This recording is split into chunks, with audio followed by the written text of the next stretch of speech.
Welcome to steno with Paras. Dictation start होगी 5 second बाद।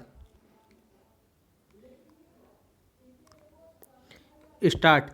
प्रदेश की प्रमुख नदियों के दिन जल्द ही बहुरने की आस बंधी है। लॉकडाउन के दौरान कल कारखानों, फैक्ट्रियों आदि के बंद रहने से हालांकि ये नदियाँ काफ़ी हद तक साफ दिख तो रही हैं, लेकिन अंदेशा है कि लॉकडाउन खुलते ही नदियों को फिर उसी दुर्दशा में पहुंचने में ज़्यादा समय नहीं लगेगा। इसकी प्रमुख वजह यही है कि नदियों को प्रदूषण से बचाए रखने के लिए निगरानी तंत्र में शामिल मशीनरी भले ही दावा करे कि कल कारखानों और फैक्ट्रियों का दूषित पानी इन नदियों में नहीं गिरता है, लेकिन इन नदियों के प्रदूषण का प्रमुख कारक ही यही है। गंगा, यमुना और उनकी सहायक नदियों की साफ सफाई के लिए यूं तो कुछ स्वयंसेवी संगठन लंबे समय से जुटे हैं।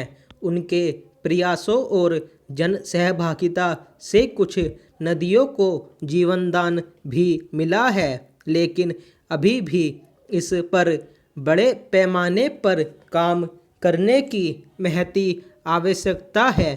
फिलहाल सरकार ने इन नदियों के पुनरुद्धार कराने का महत्वाकांक्षी फैसला लिया है। नदियों की साफ सफाई का काम अब मनरेगा से जोड़ दिया गया है। जल संचयन के लिए इसकी जिम्मेदारी ग्राम पंचायतों को दी गई है, जो मनरेगा के तहत कार्य कराएंगी।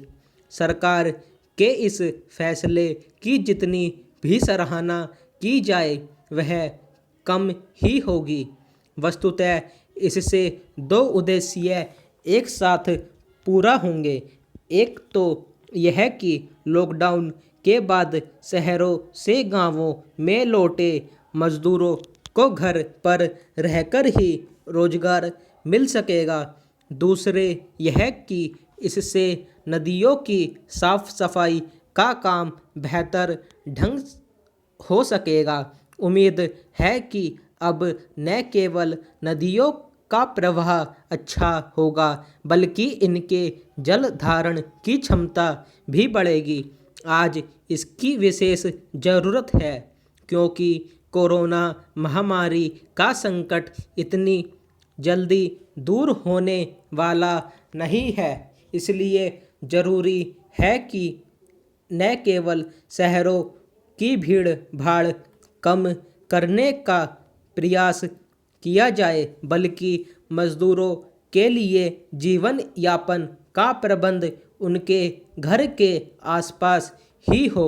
यदि सभी सरकारें इसी सोच के तहत काम करें तो नदी स्वच्छता की समस्या का समाधान आसानी से संभव हो सकता है।